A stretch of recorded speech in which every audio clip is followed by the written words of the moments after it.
დახურვა ემსახურება ერთადერთი იმას, რომ ივანიშვილს საჯაროდ არ გასცეს კითხვებზე პასუხი.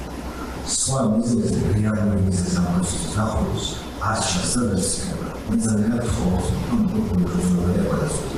ბიძინა ივანიშვილის მილიარდების ყოფილი მმართველის ამ მიმართვის მიუხედავად სანქცირებული კლანის სასამართლო პროცესი მაინც დახურა.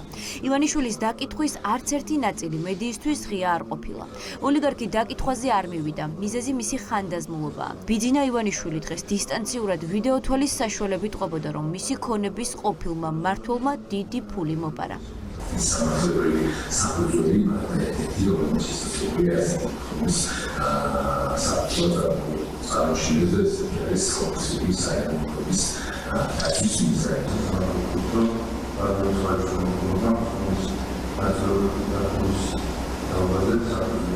ივანიშვილის დაკითხვა 2 საათის განმავლობაში გაგრძელდა და როგორც დარბაზში მყოფები ამბობენ, ყველაზე მეტად ოლიგარქი იყენებდა სიტყვებს არ მახსოვს, არ ვიცი. ასე არიდებდა თავს ოლიგარქი ყველა იმ საკითხზე პასუხს, რომელიც საქმის დეტალებს შეეხება.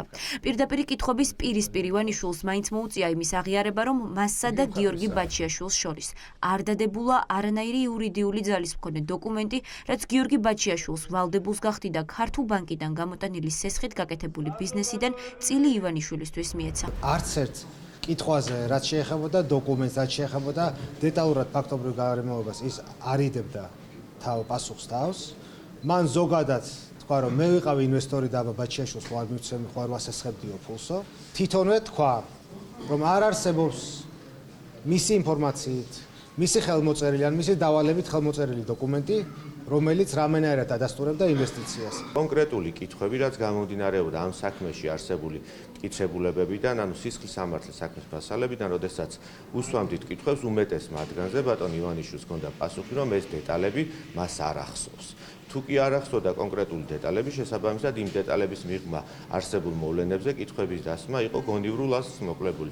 ივანიშვილმა 2015 წელს გაცემულ სესხზე 8 წლის შემდეგ მხოლოდ იმიტომ დაიწყო დავა, რომ ბაჩიაშვილმა მისი გუნდიდან წასვლა გადაწყვიტა და მისი დავალებების შესრულებაზე უარი თქვა. მხილების სერიის გამო ოლიგარქი მისი მილიარდების მმართველზე როგორც ჩანს გაბრაზებულია. დღეს ცნობილი გახდა, რომ დაკითხვაზე მყოფი ივანიშვილი ბაჩიაშვილს ახალი საქმეებით დაემუქრა. ჟღერდა ასე თქვათ მუხარის შემცველი რამოდენიმე წინადადებაც, მათ შორის ჩვენ სხვა კონტრაქტულ და სამოქალაქო ურთიერთობაზე, რაც სამოქალაქო სამართლის ურთიერთობას გულისხმობს, ეს ფონდის გარკვეულ სხვა სტრუქტურულ ნაწილებს შეეხება და მან პირდაპირ დამემუქრა, რომ მანდაც გარკვეულ პასუხისგებაში, ასე თქვათ, მოსალოდნელია ჩემი მიცემა. ამის უკვე არ მეშინიებდom, რომ ეს უკვე მესამე, ასე თქვათ, შემთხვევა იქნება, როდესაც სამოქალაქო საკითხი იხილება სისხლის სამართლის კუთხით ივანიშვილის დავალებით. ახალი საქმე ბაჩიაშვილის წინააღმდეგ შესაძლოა მტკვარი ჰესის მშენებლობა იყოს. ესეც ოლიგარქის პროექტია. ივანიშვილი ირწმუნება, რომ ჰესის მშენებლობა იმაზე უფრო მეტი დაუჯდა, ვიდრე ეგონა. პირველები დაინტერესდა ამოიღო თუ არა პროკურატურამ უკვე ამ ჰესის მშენებლობის დოკუმენტები თანაინვესტირების ფონდიდან. ამ ფონდის ერთ-ერთი შეფი ახლა ბიძინა ივანიშვილის სოლის ახლო ნათესავი ვანიკო ხვედელიძეა. ბატონო ვანიკო, გამარჯობა. გამარჯობა. თუ ამოიღეს თქვენგან მტკვარი ჰესის მშენებლობის მასალები, ეს გვაინტერესებს? თანაშეს თომი და? ალო. ბატონო ვანიკო. ხვედელიძემ ჩვენი კითხვები უპასუხოდ დატოვა. დღეს კი ცნობილი ხდება, რომ საქმეში, სადაც საქართველოს პროკურატურას გიორგი ბაჩიაშვილის წინააღმდეგ მტკიცებულებები არ უდევს, მაშველი რგოლი ეროვნული ბანკის შეფი აღმოჩნდა. BMG მოიპოვა დოკუმენტი, რომლითაც დგინდება, რომ თურმე ნათია თურნავამ, რომელიც პოსტზე 2 თვის დანიშნული იყო, მედიიდან გაიგო, რომ ივანიშვილი ბაჩიაშვილს სესხის გამოედავებოდა.